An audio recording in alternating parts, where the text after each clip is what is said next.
전국의 신수험생 여러분 반갑습니다. 자, 2022년, 2023년 최신 판례 자, 두 번째 시간. 이번 시간은 이제 공소시효부터 진행을 합니다. 자, 이제 공소시효. 이제 문제가 좀 판례가 몇 개가 좀 나왔어요. 그래서 공소시효도 좀 신경을 써주면 될 것 같습니다. 자, 그래서 1번 보시면 우리가 공소시효의 기산점이 있죠. 언제부터 기산합니까? 범죄 행위가 종료한 때예요. 그러면 종료한 거는 뭐 즉시범, 계속범, 상태범. 즉시범하고 상태범은 기수가 곧 종료죠. 그 다음에 계속범은 종료가 돼야 되겠죠. 위법 상태가 계속되는 한 공소시효가 진행하지 않는다. 이렇게 이제 갈 수가 있는데, 그러면 이 변호사법에서 변호사법 위반죄의 공소시효가 있습니다. 자, 그러면 자 어떻게 되느냐? 그랬더니 일단 뭐냐면 부정하게 수임을 하는 거예요. 수임을 하고 그래서 수임 사무를 수행을 하고 그 다음에 또 뭐랍니까? 수임행위가 종료 뭐 이런 것들 따지는 건데 언제부터 진행을 하느냐 그랬더니 수임행위가 종료한 때로부터 진행을 한다라는 겁니다.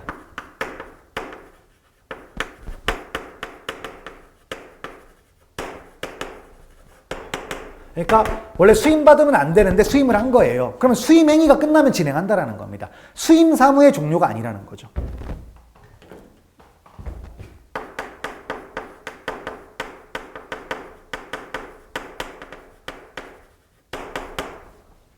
종류가 아니다. 그래서 문제가 바꿔내기 좋은 문장이에요. 그래서 한번 표시를 했으니까 한번 읽어보시면 되겠죠. 그래서 자 원문을 읽겠습니다. 밑에서 네 번째 줄 변호사법 113조 어쩌고저쩌고 위반죄의 공소시효는 그 범죄행위인 수임행위가 종료한 때로부터 진행된다고 봄이 타당하고 수임에 따른 수임사무의 수행이 종료될 때까지 공소시효가 진행되지 않는다고 해석할 수는 없다. 그래서 이런 말들을 보시면 되겠고요. 그 다음에 이제 2번, 이제 3번, 4번은 이제 뭐냐면 우리가 외국으로 도피하면 공소시효가 뭐가 됐죠? 정지가 됐죠. 형사처분을 면할 목적으로 국외에 체류하면 그 기간 동안 정지가 된다라고 했는데 그러면 그 정지가 되는데 그 기산점 있죠. 이런 걸 좀 따지는 건데, 자, 일단 읽어보시면, 자, 국외 여행 허가 의무 위반으로 인한 병역법 위반죄 있습니다. 그러면 어떤 거냐? 병역을 이행하지 않은 사람이 자, 뭐죠? 외국으로 여행을 갔습니다. 그러면 그 만료일 15일 전까지 뭘 해야 된다? 신고를 해야 돼요. 만약에 제때 귀국을 못할 것 같다. 그럼 신고를 하는 겁니다. 그래서 15일 전까지 기간 연장 신청을 받지 않고 정당한 사유 없이 허가된 기간 내에 귀국하지 않았다. 이럴 때 이제 범죄가 되는 건데, 그러면 자, 이 범죄는 어떤 범이냐? 계속범이냐? 즉시범이냐? 이런 걸 따졌는데, 판례는 이 병역법과 관련해서는 즉시범이라고 봤습니다. 즉시범이니까 언제부터 진행을 하느냐? 그랬더니 국외여행 허가 기간 만료일부터 진행한다는 겁니다.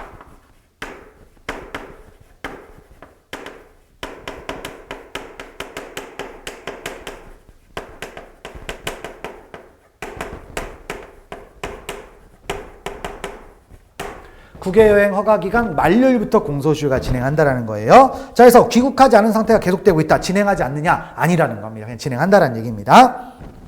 그래서 즉시범이다. 이 취지를 좀 기억을 하시면 될 것 같고요. 그 다음에 3번하고 4번은 동일 취지인데 방금 전에 얘기했던 것처럼 뭐죠? 형사처분을 면할 목적으로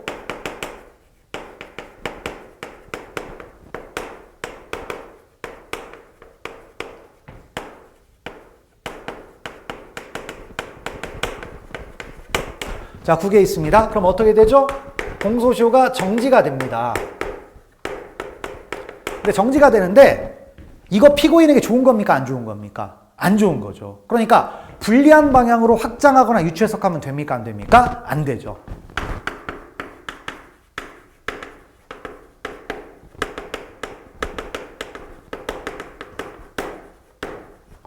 할 수 없습니다. 자, 근데 우리 형사소송법에는 공소시효뿐만 아니라 뭐 또 있습니까? 바로 의제 공소시효라는 게 있다라는 거예요. 의제 공소시효는 뭐였죠? 기소가 된 다음에 25년 동안 재판이 확정되지 않았어요. 그러면 뭐가 된다? 공소시효가 완성된 것으로 간주한다. 이런 거였죠? 근데 물론 과거에는 15년이었습니다. 지금은 25년인데 2007년도까지는 15년이었어요.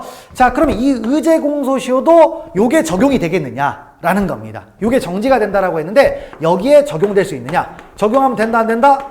안 된다 이거예요. 규정 없다. 규정 없으니까 적용하면 안 된다. 이런 취지의 판례입니다. 그래서 3번, 4번 한번 보시면 공소 제기 후 피고인이 처벌을 면할 목적으로 국외에 있는 경우에도 그 기간 동안 자 구형사소송법 249조 2항 즉 의제 공소시효에 정한 기간의 진행이 정지되느냐? 정지 안 된다라는 겁니다. 기소가 됐으니까. 그러니까 기소가 안 된 상태로 도망가면 정지가 되는데 기소가 된 상태로 도망가면 의제 공소시효는 진행하지 않는다라는. 이건 뭐 상관이 없다라는 얘기죠. 그래서 그런 부분들을 알아두시면 되겠습니다. 넘어가시면 되겠습니다. 자, 그래서 뭐 취지는 쭉 비슷한 거니까 읽어보시고 그 다음에 4번으로 가보겠습니다.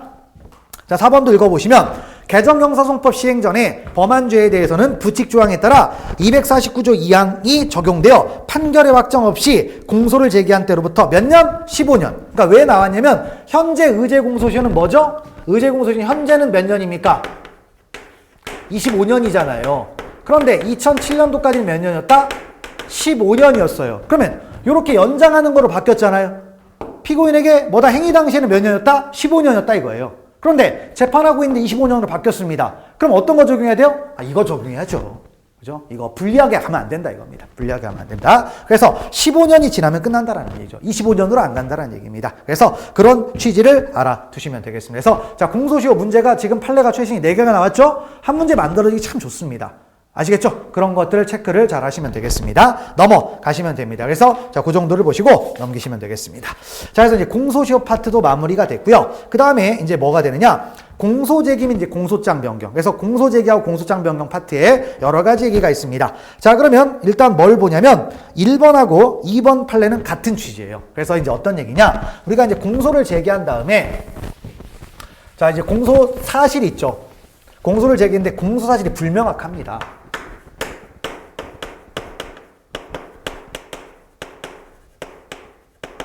자, 그럼 공소사실이 불명확하니까 피고인 입장에서는 안 좋은 거죠. 그러니까 이거 기회다. 바로 공소기각이냐? 그런 게 아니라는 겁니다. 그렇게 하는 게 아니라 자, 기재가 돼 있지만 좀 애매해요. 그러면 곧바로 공소기각 판결하면 된다 안 된다? 안 되고 그럼 이럴 때는 어떻게 하느냐? 법원은 성명을 구한 후 판단을 합니다.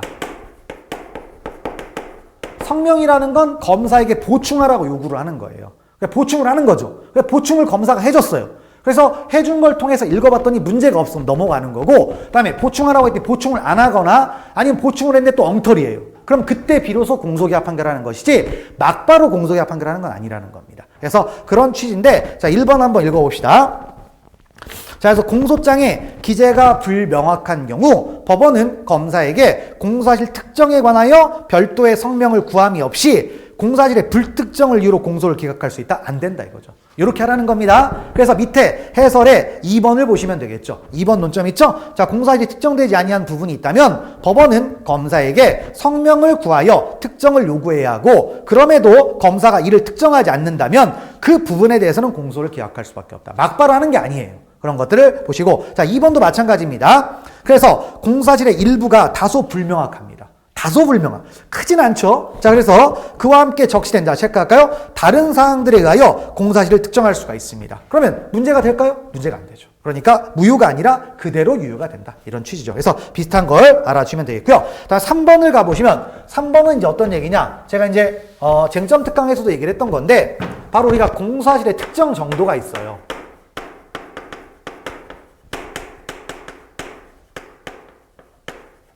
자, 공소사실의 특정 정도, 피고인의 방어권 행사에 지장이 있냐, 심판 대상을 명확히 할 수 있느냐, 이게 기준이 됐는데, 자, 특정 정도는 이제 사안마다 다른데, 3가지를 기억하는 게 좋다라고 했죠? 뭐가 있었습니까? 경합범. 그 다음에 또 뭐가 있죠? 포괄일죄. 그 다음에 협의에 공범해서 교사 방조범이죠. 자, 이 부분이 있죠. 자, 그럼 경합범은 어떻게 해야 되느냐? 그랬더니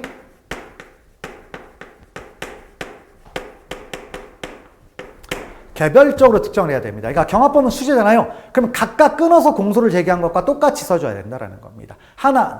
그렇죠? 근데 포괄일죄는 행위는 여러 개지만 몇 죄입니까? 1죄죠. 그럼 어떻게 해요? 약간 뭉뚱그릴 수가 있어요. 그래서 어떻게 쓴다? 언제부터 언제까지 그다음에 피해액 이런 식으로 약간 뭉뚱그릴 수가 있어요.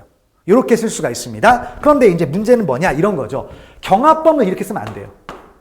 아시겠죠? 경합범을 이렇게 쓰면 방어가 안 되는 겁니다. 그래서 일단 포괄일죄는 이렇게 쓰면 되는 거고요. 그 다음에 이제 하나 더 볼게. 우리 교사범하고 방조범 어떻게 했죠?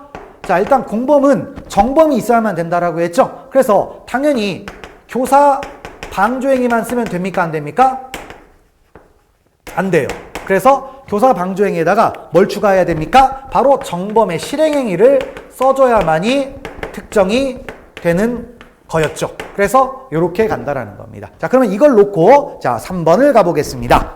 자, 어떻게 돼 있죠? 포괄 일죄 후 공소장을 기재함에 있어서 검사는 전체 범죄의 시기와 종기, 범행 방법, 범행 횟수, 그다음에 피해액의 합계 및 피해자나 상대방을 기재하는 것으로 족하지 않고가 아니라 족하죠. 이렇게만 쓰면 되는 거예요. 뭉뚱그려서 언제부터 언제까지 총 피해자 몇 명, 피해액 얼마 이런 식으로 써주는 거죠. 자, 그래서 그렇게 쓰는 것으로 기재하면 된다라는 겁니다. 경합범처럼은 안 써도 된다라는 거죠. 왜? 일죄니까. 그래서 그런 전체적인 이야기는 이런 얘기입니다. 근데 여기서 이제 같이 응용할 게 뭐다? 경합범을 이렇게 쓰면 큰일 나는 거예요. 그래서 뭐다? 이런 사건이 있었어요. 20번 했습니다. 근데 언제부터 언제까지 총 강간 20번. 안 돼요. 왜? 20개 의제니까. 이런 것들을 기억을 하시면 되겠고 넘어가시면 됩니다. 자, 그리고 이제 4번 판례를 가보시면 자, 체크할까요? 피고인이 공소사실을 뭐 하고 있습니까? 부인합니다. 검사가 이제 공소제기한 공소장을 부인하고 있어요. 그러면 검사가 작성한 자, 체크할까요? 피의자 신문 조서 중 공소사실을 인정하는 취지의 부분은 자, 뭐란 거다? 내용을 인정하지 않았다. 그러니까 우리 검사 작성 피의자 신문 조서든 사경 작성 피의자 신문 조서든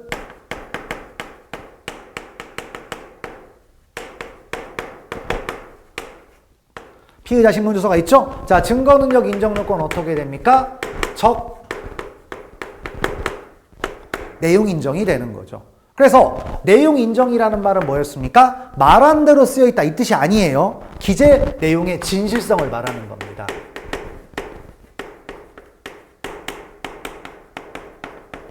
그렇기 때문에 여기에 써져 있는 건 진실이다 이런 얘기죠. 그런데 검사 작성 피의자 신문조서에 범죄 사실 인정하는 진술을 했다 이겁니다. 그런데 법정에서 공사를 부인했다. 그럼 뭐죠? 이것도 부인했다라고 보는 겁니다. 이거 내용을 부인했다고 볼 수가 있겠죠? 그런 표현으로 본다라는 거예요. 그래서 자, 그걸 알아두시면 되겠습니다. 그래서 취지는 이런 얘기입니다. 그래서 해설 꼼꼼하게 한번 읽어보시면 되겠습니다. 넘어가시면 되겠습니다.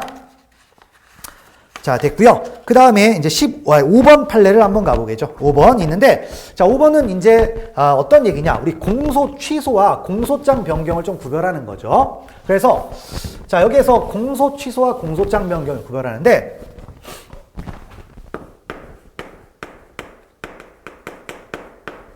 자, 공소 취소는 뭐 하는 겁니까? 일단 제기한 공소를 처리하는 검사의 소송행위가 됩니다. 그 다음에 공소장 변경이라는 게 있죠. 근데 자, 공소장 변경의 내용은 몇 가지가 있습니까? 추가, 철회, 변경 있죠. 근데 그 중에서 철회입니다.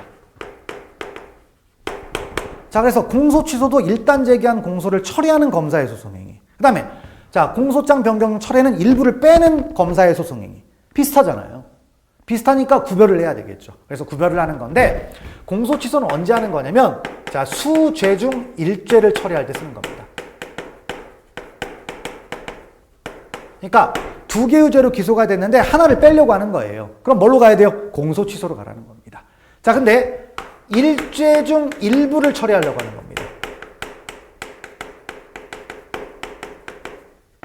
예를 들면 이런 거죠. 뇌물을 1억 원 받았다고 했는데 실제는 5천만 원이에요. 5천만 원 바꿔야 될 거 아니에요? 그런 게 철회가 되는 겁니다. 철회. 그래서 이렇게 구별을 하면 됩니다. 그래서 수죄냐 일죄냐 이걸 따지면 돼요. 그러면 자, 이제 논리적인 문제가 나오겠죠? 자, 수죄 중 일부를 처리하려고 할 때는 공소 취소로 가야 되지 공소장 변경으로 가면 됩니까? 안 됩니까? 당연히 안 되겠죠. 그래서 이제 그런 부분인데 근데 여기서 이게 실제로 구별이 어렵대요. 구별이 어려워서 검사들도 많이 헷갈린다라는 겁니다. 그러면 검사들이 헷갈리면 어떻게 합니까? 법원이 봐줘요. 그래서 이런 취지입니다. 그래서 이런 문장이 있어요.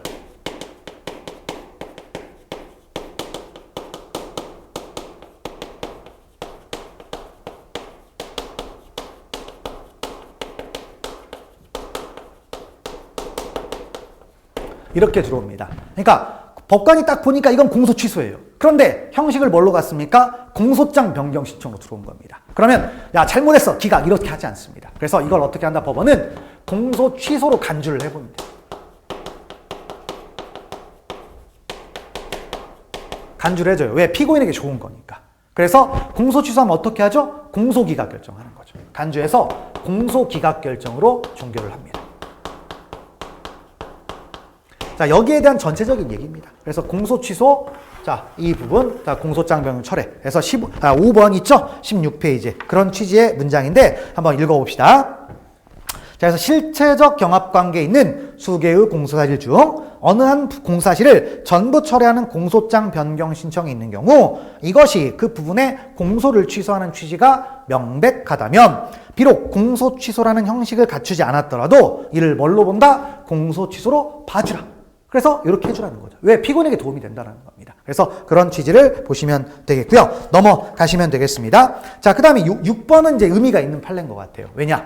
일단 기존에 공소장 변경을 법원이 허가를 할 때 명시적이든 묵시적이든 다 된다라고 했는데 최근에 명시적으로 하는 게 바람직하다 이렇게 나온 거예요. 그러니까 되도록이면 묵시적이라는 건 끄덕끄덕으로 끝나는 거잖아요. 그러니까 명확하게 표현해 주는 게 어떤 소송행위의 절차적 안정을 위해서 도움이 된다라는 겁니다. 그래서 그런 취지인데 자, 한번 읽어봅시다. 먼저 문제를 읽어보시면 되겠죠. 공소장 변경 허가 신청이 있음에도 공소장 변경 허가 여부를 여부 결정을 명시적으로 하지 않은 채 공판 절차를 진행하면 형실적 심판 대상이 된 공사실이 무엇인지 불명확하여 피고인의 방어권 행사에 영향을 줄 수 있으므로 자, 공소장 변경 허가 여부 결정은 위와 같은 형식으로 자, 어떻게 하는 게 바람직하다? 명시죠. 그러니까 자, 지금부터 심판 대상을 바꾸겠습니다. 아니면 공소장 변경을 허가하겠습니다. 이렇게 해주는 게 맞다라는 얘기죠. 그래서 그런 말들을 알아두시면 되겠고요. 그 다음에 여기는 좀 논점이 있어가지고 좀 밑에 판례를 보시면 되겠네요. 1번은 뭐냐? 그러면 이거 공소장 변경을 할 때 어떤 경우에 법원이 허가를 해줍니까? 동일성이 있어야 되겠죠. 동일성. 그래서 1번은 이제 동일성의 의미인데 동일성을 뭐냐? 그랬더니 자, 통설과 판례가 뭘 취하고 있죠? 기본적 사실 동일설이라는 걸 취합니다. 이게 통설 판례가 되죠. 그러면 기본적 사실 동일설은 뭐냐면 변경 전과 변경 후를 사회적 사실로 환원해서 대략적인 점에서 일치하면 동일성이 인정된다. 제가 쉬운 말로 뭐라고 했죠? 그게 그거 아니야? 이거였습니다. 그래서 비슷하면 동일성을 인정해 준다라는 거였습니다. 그런데 문제는 이렇게 하면서 고려 요소가 있어요. 기본적 사실 동일설에 따라 판단을 하는데 고려 요소에 통설은 어떻게 했죠? 자, 규범적 요소를 배제했습니다. 규범적 요소를 뺀다고 했어요. 근데 우리 판례는 어떻게 했죠? 규범적 요소를 포함을 시킵니다. 규범적 요소를 포함을 시킵니다. 그래서 그 얘기가 써 있는 겁니다. 1번에. 그래서 한번 쭉 읽어보시면 되겠고요. 그 다음 2번으로 가보면, 이제 2번은 이제 공소장 변경을 하는 데 있어서 명시적으로 하는 게 바람직하다. 뭐 이런 것들이 써 있고요. 마저 읽어보시는데 어디냐면 17페이지를 가보시면은 그 바람직하다 하고 나서 제가 괄호를 쳐놨는데 이건 제가 쓴 거예요. 오해하지 마세요. 판례는 이런 문장 없어요. 제가 쓴 건데 네 번째 줄 있죠? 과거 판례는 묵시적으로 공소장 변경하는 경우도 있었다. 그러니까 과거에는 명시적, 묵시적 다 됐다라는 거예요. 근데 판례가 이제 뭐라고 했습니까? 명시적으로 하는 게 바람직하다. 그걸 얘기한 거고요. 그 다음에 또 읽어보시면 되겠습니다. 그럼 그 다음 내용은 뭐냐? 자, 법원이 공소장 변경 허가 결정을 할 수도 있고 허가를 안 해줄 수도 있잖아요. 그럼 그거에 대해서 불복하고 싶습니다. 그럼 어떻게 해야 되느냐? 근데 공소장 변경 허가에 관한 결정은 판결 전 소송 절차에 관한 결정입니다. 판결 전 소송 절차에 관한 결정은 뭐가 있어야 되냐? 즉시 항고 규정이 있을 때만 항고할 수가 있어요.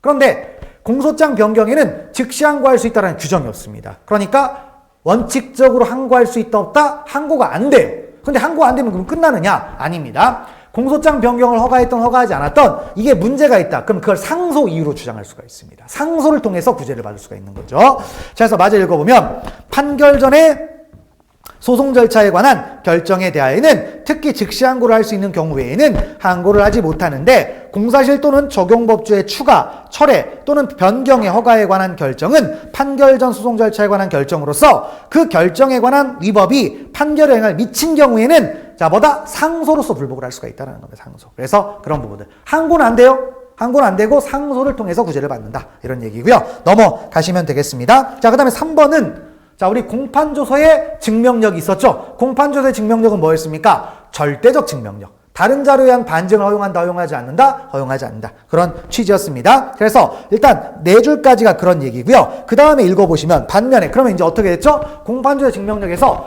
기재되지 않은 거 어떻게 하라고 했습니까?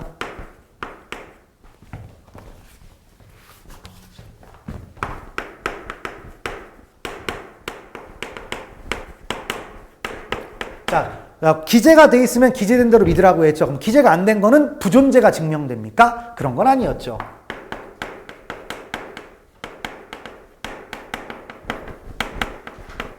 자, 부존재가 증명되는 건 아니고 뭘 할 수가 있었죠? 다른 사실로 증명할 수가 있었습니다. 다른 사실 증명했죠? 근데 그 증명은 소송법적 사실이니까 어떤 증명으로 족하다? 자유로운 증명으로 족합니다. 그래서 그런 내용들을 보시면 되겠죠. 자, 그래서 3번 얘기가 뭐 그런 취지입니다. 그래서 그 4번은 이제 여기에 대한 사실관계인데 한번 읽어보시면 되겠습니다.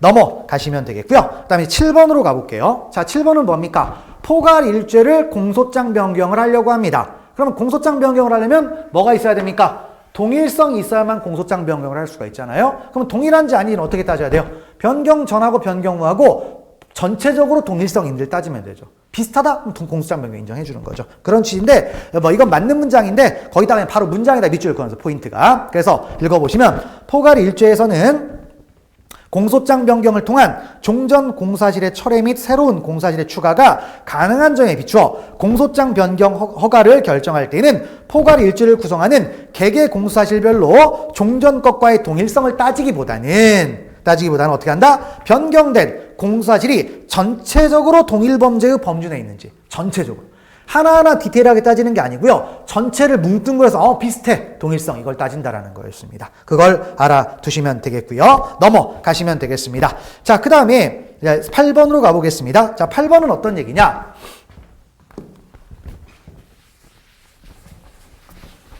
지우는 게 바쁘네요. 그래서 자, 8번은 뭐냐면 우리가 이제 공소장 변경을 합니다. 공소장 변경의 방식이 있죠. 이것도 잘 나오는 문장이니까 조금 설명을 하고 가겠습니다. 자, 공소장 변경을 하려고 합니다. 어떻게 해야 되느냐? 원칙.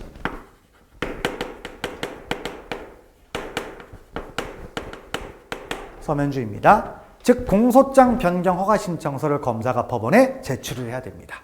자, 그런데 자, 이제 뭐가 있죠? 예외가 있죠. 그럼 예외는 뭐냐? 서면의 반대말이 뭐예요? 구두겠죠? 구술. 그래서 있는데, 자, 그럼 이제 예외적으로, 자, 피고인이 공판정에 제정하고 있습니다.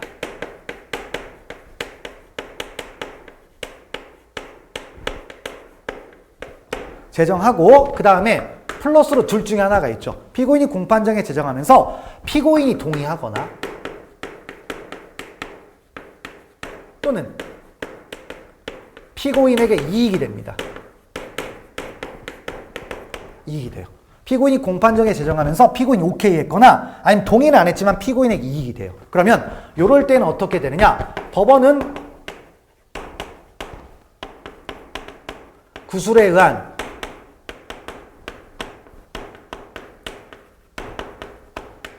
자, 공소장 변경을 뭐 한다? 허가할 수 있습니다. 그러니까 구술로도 할 수 있어요. 근데 어디까지나 예외예요. 이럴 경우를 정확하게 지켜야 된다는 얘기입니다. 서면으로 하든지 아니면 구술로 하려면 이런 게 다 지켜져야 돼요. 그러니까 만약에 안 지켜졌으면 허가하면 됩니까? 안 됩니까? 안 되겠죠. 일단 틀은 이거예요. 자, 이걸 놓고 8번을 가보겠습니다. 그래서 읽어보시면 검사가 공소장 변경 허가 신청서를 제출하지 않고 공소사실에 대한 법원의 의견을, 검사의 의견을 기재한 서면을 제출하였다 하더라도 이를 곧바로 공소장 변경 허가 신청서를 제출한 것이라고 볼 수 있다? 아니죠. 없다라는 겁니다. 맞는 말이죠. 그래서 뭐다? 서면, 검사의 의견을 기재한 서면은 공소장 변경 허가 신청서가 아닙니다. 검사의 의견을 기재한 서면.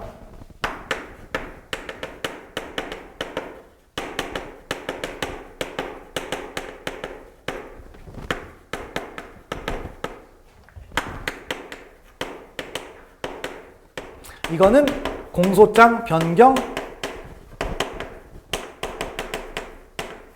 신청서가 아니다. 이런 취지의 얘기죠. 그래서 일단 논점은 이런 거고요. 근데 여기도 역시 또 마찬가지로 논점이 좀 있습니다. 그래서 1번, 2번까지 여러분들 한번 읽어보시면 될 것 같고요. 3번 논점을 보겠습니다. 3번은 바로 무엇이다? 일부 상소죠. 일부 상소. 그래서 일부 상소는 쟁점 특강에서 한번 했으니까 간단하게 보시면 자, 일부 상소는 어떤 겁니까? 재판은 일부에 대한 상소죠.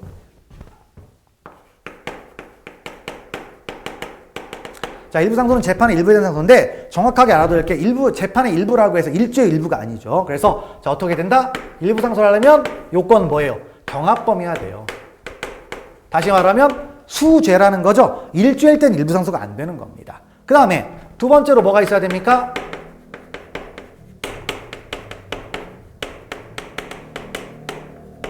주문에 뭐가 있어야 된다? 분할 가능성이 있어요. 나눌 수 있어야 돼요. 그러니까 유죄, 무죄, 아니면 무죄, 공소기가, 유죄, 공소기가 이렇게 나눠져야 된다는 거죠. 그래서 이렇게 되겠고요. 그 다음에 그럼 일부 상소를 하면 어떤 일이 벌어집니까?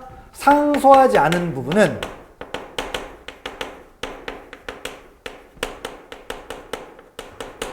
상소 안 했으니까 이건 넘어가야 되겠죠? 기간 도과로 확정이 됩니다.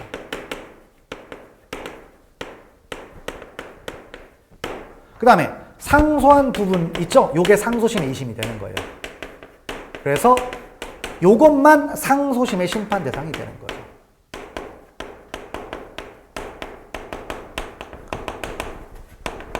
그러니까 자, 이 부분은 건드려요, 못 건드려요? 못 건드려요. 상소심에서 심판할 건 이거니까 이것만 파기하라는 거예요. 만약에 잘못됐으면. 이것만 파기하라. 그걸 뭐라고 한다? 일부 파기 내지는 부분 파기라고 하는 겁니다. 그래서 그 취지인데요. 한번 쭉 읽어봅시다. 그래서 3번의 밑줄부터 읽어보세요. 일단 앞에 부분은 이런 얘기였고, 자, 보시면 경합범 관계에 있는 공사일 중 판결 주문이 수개일 때, 자, 피고인과 검사가 일부에 대하여만 상소한 경우, 피고인과 검사가 상소하지 않은 부분은 상소기간이 지남으로써 확정되어 상소심에 계속된 사건은 상소된 부분에 관한 공소뿐이고, 그에 따라 상소심에서 이를 파기할 때는 어떤 것만 파기한다? 이것만 파기한다. 아시겠죠? 이걸 부분 파기. 이렇게 얘기를 하는 겁니다. 일부 파기. 반면 경합범 관계에 있는 공사일 중 일부 유죄, 일부 무죄를 선고하여 판결 주문이 수개일 때 검사가 판결 전부에 대해 상소했을 때 사했는데 상소심에서 이를 파기할 때는 어떻게 해야 됩니까? 전부 파기해야 되겠죠. 왜? 전부 상소했으니까. 그래서 쭉 마저 읽으면 유죄 부분과 파기되는 부분이 무죄 부분이 형법 37조 원단의 경합범 관계에서 하나의 의형이 선고되어야 하므로 유죄 부분과 파기되는 무죄 부분을 어떻게 파기한다? 함께 파기한다. 전부 상소하면 전부가 심판 대상이다. 이런 얘기입니다. 그리고 그러나 이와 같이 하나의 형을 선고하기 위해서 파기하는 경우를 제외하고는 경합범에 관계 있는 공사실이라고 하더라도 개별적으로 파기되는 부분과 불가분에 관계 있는 부분만을 파기하게 돼 있다. 뭐 이런 원론적인 얘기다. 이런 것들 파악하시고 넘어가시면 되겠습니다. 자, 됐고요. 그 다음에 이제 9번으로 가보면 이제 9번은 우리가 이제 공소장 변경을 하는 데서 공소장 변경의 신청 시기 요 부분이 이제 문제가 되는데, 자, 일단 공소장 변경 신청 시기는요. 신청 시기, 공소장 변경 신청 시기.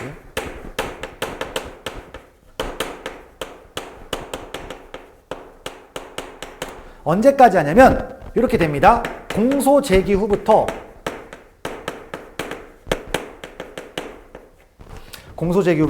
항소심 판결 선고 전까지 할 수 있습니다.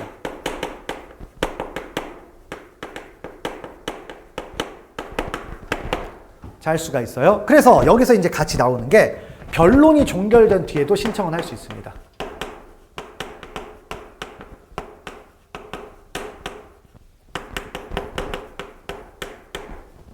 신청할 수가 있습니다. 그런데 이 변론이라는 게 종결이 됐잖아요. 그럼 변론 재개는 어떻게 해야 되죠? 변론 재개 여부는 종결된 변론을 다시 재개하고 싶죠. 근데 변론 재개는 뭐죠? 법원의 재량이죠. 그래서 이제 이것과 같이 해서 묶어지는 게 뭐냐면, 우리가 조문을 보면은 공소장 변경을 신청했는데 법원은 어떻게 하죠? 동일성이 있으면 허가할 의무가 있습니다. 그런데 그거를 조문을 어떻게 해석하냐면 변론 종결 전에 신청을 했잖아요. 그러면 동일성이 있으면 이때는 허가 의무가 돼요. 반드시 허가하는 겁니다. 그런데 변론 종결 후에 신청을 했잖아요. 그러면 이때는 뭐부터 해야 됩니까? 변론을 재개부터 해야 돼요. 근데 재개할지 말지는 뭡니까? 재량이죠? 그래서 재량으로 갑니다. 이렇게 가요.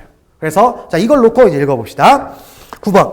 자, 일단 체크하시면 적법하게 공판의 심리를 종결. 여기까지 체크하시면 됩니다. 이게 뭐예요? 변론 종결했다는 뜻입니다. 그래서 종결하고 판결 선고기일까지 고지한 후에 이르러서 한 검사의 공소장 변경에 대하여 자, 그것이 변론 재개 신청과 함께 된 것이라면 법원은 종결한 심리를 제기하여 자, 공소장 변경을 허가할 의무가 있다? 아니죠. 여기로 간 거죠? 의무가 없어요. 의무가 없습니다. 안 해도 돼요. 그런 취지입니다. 자, 넘어가시고요. 그다음 10번째부터는 또 이제 이론적인 얘기인데 이런 게 있습니다. 자, 이제 공소장 변경은 일단 피고인의 이익을 위해서는 해주는 게 맞죠. 그러니까 법원이 명시적으로 해주는 게 맞아요. 근데 공소장 변경을 절차를 거치면 시간이 길어져요. 시간이 길어지다 보니까 법원이 이거 공소장 변경을 했으면 좋겠는데 검사가 안 하고 있어요. 그럼 혹시 법원이 직권으로 다른 사실을 인정할 수 있는가? 이런 부분에 관한 논점이 하나가 있습니다. 그래서 그걸 뭐라고 하냐면 우리가 학문적으로 공소장 변경의 필요성이라고 불러요. 그러니까 법원이 공소장 변경 절차 없이 직권으로 다른 사실을 인정할 수 있는가?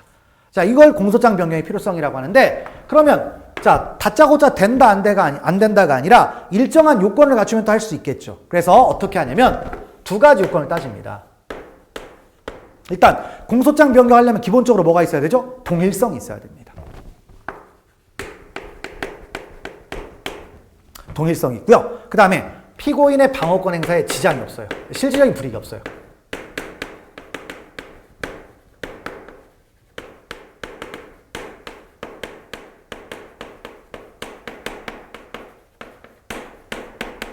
불이익이 없습니다. 그러면 어떻게 한다? 법원은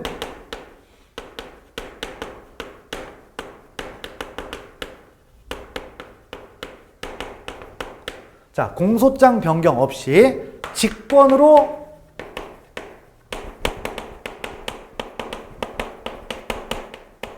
다른 사실을 인정할 수가 있습니다.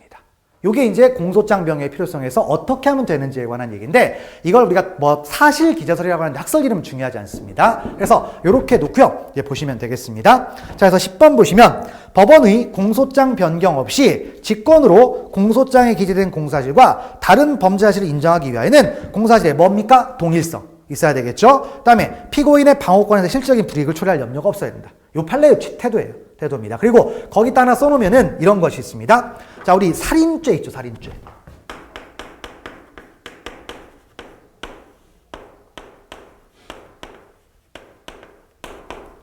자, 살인죄로 기소가 되는데 폭행치사죄로 죄를 바꾸고 싶습니다. 그럼 경하잖아요. 이거 그냥 바꿀 수 있을까요? 안 됩니다. 이런 거는 이거 공소장 변경 필요합니다.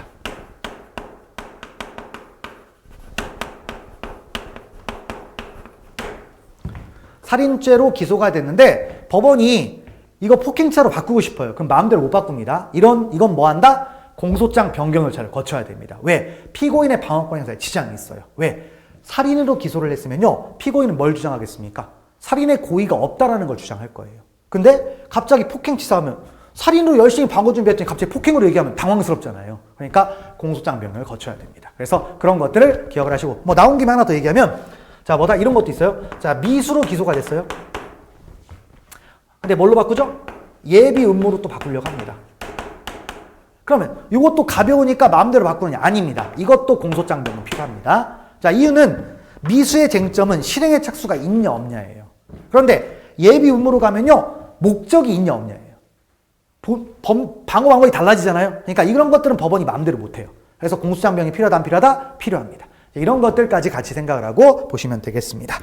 자, 그 다음에 11번째 이제 들어가 보면, 자, 읽어봅시다. 공사실의 기본적 요소에 실질적인 영향을 미치지 않는 단순한 일시, 장소, 수단 등에 관한 사항 또는 명백한 오기의 정정에 해당하는 등 피고인의 방어권을 실질적으로 행사함에 지장이 없는 경우에는 예외적으로 공소장 변경 절차를 거치지 않고서도 직권으로 당초 공사실과 동일성 인정되는 범위 내의 다른 공사실에 대해서 뭘 할 수도 있다? 유죄를 인정할 수도. 똑같은 얘기죠? 있잖아요. 이런 것들 얘기하는 겁니다. 그래서 자, 10번과 11번은 같은 취지다라는 걸 알아주시고 한번 쭉 읽어보시면 되겠습니다. 자, 그리고 12번도 이제 시험에는 잘 안 나와요. 거의 안 나오는데 그래도 나왔으니까 한번 신경을 쓰면 되는 건데, 자, 이건 어떤 얘기냐? 자, 한번 간단하게 한번 쭉 논리를 설명하고 가보겠습니다. 일단 요거는 이제 지우겠습니다. 자, 그럼 어떤 내용이냐면, 자, 이제 하나의 예를 들어볼게요. 자, 일단 강도로 기소가 됐어요. 자, 일단 강도로 기소가 됐는데 법원이 보니까 강도는 무죄예요. 네, 강도는 일단 인정은 안 돼. 법원이 아무리 심리를 해봐도 이건 절대 강도는 아닌 거예요. 왜? 폭행 협박을 했다는 게 안 나타나. 근데 남의 거를 훔쳤으니까 절도는 될 수 있잖아요. 그죠? 이렇게 법원이 심리를 해보니까 이렇게 나왔어요. 그러면 법원은 어떤 재판을 할까요? 법원은 어떤 재판을 할까요? 여기에서 한 90% 정도는 절도 유죄가 나옵니다. 절도유죄. 근데요, 90%라고 했지 100%는 아니에요. 간혹 가다가 강도 무죄가 나오기도 합니다. 그러니까 요렇게도 나올 때가 있고 요렇게 나올 때가 있어요. 그러면 이거 뭐야? 이거 운빨이죠, 운빨. 그러면 여기서 분명히 절도는 인정이 되잖아요. 그러다 보니까 이거 법원이 절도 유죄 무조건 인정해야 되는 거 아니냐 해가지고 등장한 논점이 축소 사실의 심판 의무라는 논점이 있어요. 어려운 거죠, 어려운 거. 왜냐면 조문에 없으니까. 근데 이제 시험에 지금까지 이게 독자적으로 문제가 나온 적은 없고 7급 시험이나 이런 데에서 지문 한 두세 개 정도 보였어요. 한 10몇 년 동안. 그래서 별로 나온 건 아닌데 최근에 판례가 나왔으니까 보시면 과연 그러면 법원은 자 뭐합니까? 자, 큰 죄로 기소가 됐을 때 작은 죄에 대해서 무조건 유죄를 인정해야 되느냐 이걸 얘기합니다. 그러면 만약에 축소사실의 심판 의무가 있다고 하면 이 재판은 잘 된 거예요, 잘못된 거예요? 잘못된 거죠? 잘못된 건데 제가 뭐라고 했습니까? 10%는 나온다고 했잖아요. 그러면 원칙 그런 의무는 없습니다. 그런 의무는 없어요. 그러니까 뭐가 되죠? 강도 무죄도 괜찮아요. 이것도 가능하고 이것도 가능하다는 얘기입니다. 그런데 예외적으로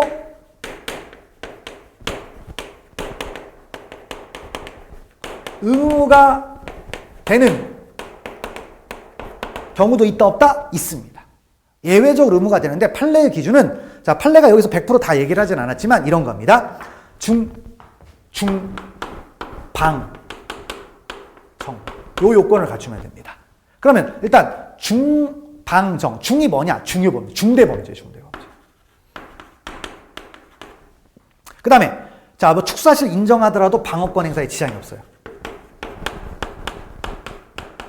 자, 그 다음에 이제 뭐다? 정은 뭐냐면 만약에 이렇게 축소사실 인정하지 않으면 현저히 정의에 반한다. 있죠? 요렇게. 그래서 중, 방, 정 이렇게 됩니다. 그러면 이럴 때에는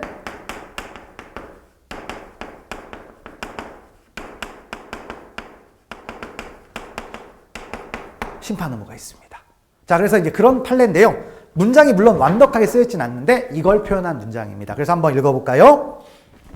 법원은 공사실의 동일성이 인정되는 범위 내에서 심리의 경과에 비추어 피고인의 방어권 행사에 실질적인 불이익을 초래할 염려가 없다고 인정되는 때에는 공소장이 변경되지 않았더라도 직권으로 공소장에 기재된 공사실과 다른 범죄 사실을 인정할 수 있고, 있죠? 있고, 그 다음에 이와 같은 공소가 제기된 범죄 사실에 대비하여 검찰과 대비하여 볼 때 실제로 인정되는 범죄 사실의 사안이 가볍지 아니하여. 가볍지 않다는 얘기는 뭐예요? 중대범죄죠. 중대범죄. 그래서 그런 거고, 그다음에 뭐다 쪽에서 공소장이 변경되지 않았다는 이유로 이를 처벌하지 않는다면 적정 절차에 의한 신속한 실체적 진실의 발견이라는 형사소송의 목적에 비추어 현저히 정의와 형평에 반한다. 정 나왔죠? 그러니까 뭐냐면 중방정이 나오는 거죠. 그래서 이럴 때는 뭐가 될 수 있다? 무조건 인정하라는 겁니다. 그래서 축소사실 심판 의무인데 그럼 대표적인 예가 어떤 거냐면 여기에 해당하는 예는 이런 겁니다. 사기죄에서 피해자가 다른 경우예요. 사기죄에서 검사는 A를 피해자라고 썼어요. 근데 실제로 심리해보니까 B가 피해자입니다. 그럼 B로 바꿔요. B로 바꿔서 그냥 사기죄 인정합니다. 그래서 피해자가 다르다고 사기죄를 무죄로 하지 않고 무조건 사기를 유죄로 해줍니다. 이제 그런 내용이에요. 그래서 있는데 좀 오래간만에 이 판례가 하나 등장을 했다. 그래서 이제 이런 얘기입니다. 축소사실 심판 의무. 그래서 요거 있죠? 요게 있다. 근데 크게 중요하진 않고 그냥 판례 문장 정도를 가볍게 기억을 해주시면 될 것 같습니다. 자, 요렇게 해서요. 이제 공소장 이제 공판 절차와 관련된 또 이제 최신 판례들을 쭉 봤습니다. 자, 그리고 이제 증거로 들어가는데 또 테마가 한번 바뀌었으니까 조금 빠르긴 한데 자, 이 부분부터는 다음 시간부터 진행하도록 하겠습니다. 자, 수고하셨습니다.